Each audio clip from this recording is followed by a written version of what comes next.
In recent years, vehicles have transformed from basic modes of transportation to intelligent beings with the ability to sense and communicate with others. This is known as the Internet of Vehicles, closely linked with the Internet of Things.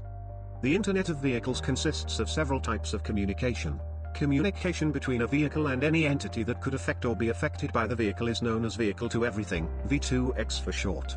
This includes Vehicle to Infrastructure, V2I, Vehicle to Network, V2N, Vehicle to Vehicle, V2V, and Vehicle to Pedestrian, V2P, among many others.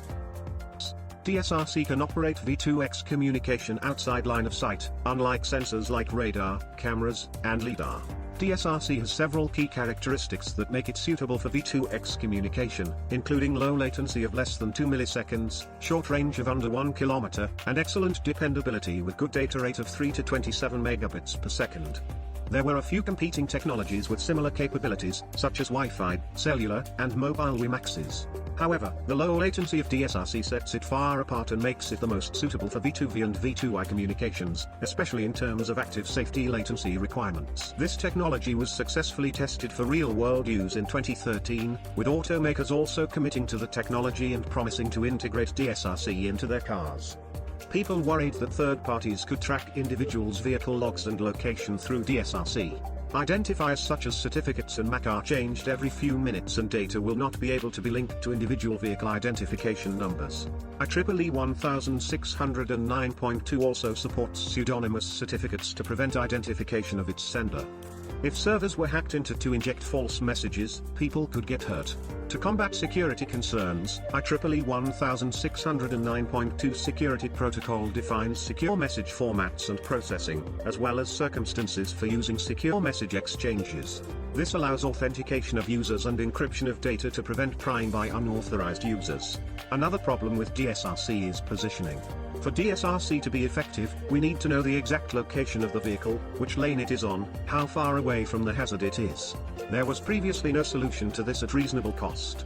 However, in recent years, more positioning solutions have popped up on the market, one being HERE's high-definition global navigation satellite system positioning, introduced in 2020 with positioning accuracy of smaller than 20 centimeters, indoors and outdoors, even in bad weather conditions which degrade optical sensor operations. Since the inception of DSRC, internet and cloud computing use rose substantially, demand for wireless services such as cellular, Wi-Fi, and Bluetooth grew significantly, cell phone complexity increased considerably, while private deployment of DSRC in the United States stalled considerably. In November 2019, the Federal Communications Commission, FCC for short, announced plans to open up the lower half of the DSRC spectrum for use by unlicensed users like Wi-Fi in response to demands for more Wi-Fi bandwidth, citing slow growth of DSRC.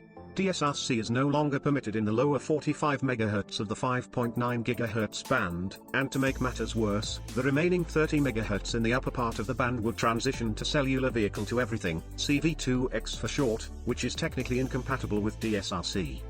CV2X operates in two complementing transmission modes. The first is short-range direct communication, independent of cellular networks, using a PC5 interface for communication. The second option is network communication, where CV2X uses the standard mobile service network to give a vehicle access to local traffic and road information. Hence, unlike DSRC, CV2X using 5G will be able to support connected and automated vehicles as well. While these two technologies have similar use cases and functions, they are incompatible with each other due to the difference in direct communication protocols. In recent years, CV2X has gained momentum worldwide as the technology for V2X communication. Moving forward, the Internet of Vehicles will likely continue to advance as the United States Department of Transportation forecasts that the implementation of V2X technology is expected to save nearly 1,000 lives in just the United States alone, in addition to reducing non-fatal injuries by nearly 2.3 million. This technology may also mitigate global greenhouse gas emissions from transportation by nearly 14%. For autonomous driving, while LiDAR, cameras, and sensors have made some progress in autonomous driving, these systems are constrained by their reliance on line of sight. By providing non-line of sight awareness, CV2X avoids these problems and enhances the capabilities of the sensors. Vehicles can now see farther out, especially around blind corners and in low visibility weather. Industry experts believe that advancement of autonomous driving can eventually be achieved with this marriage of autonomous technology that currently exists and better connectivity of vehicles and traffic infrastructure. With advancements brought by intensive research, new technology will come and go as we find the best solution to keep our vehicles interconnected.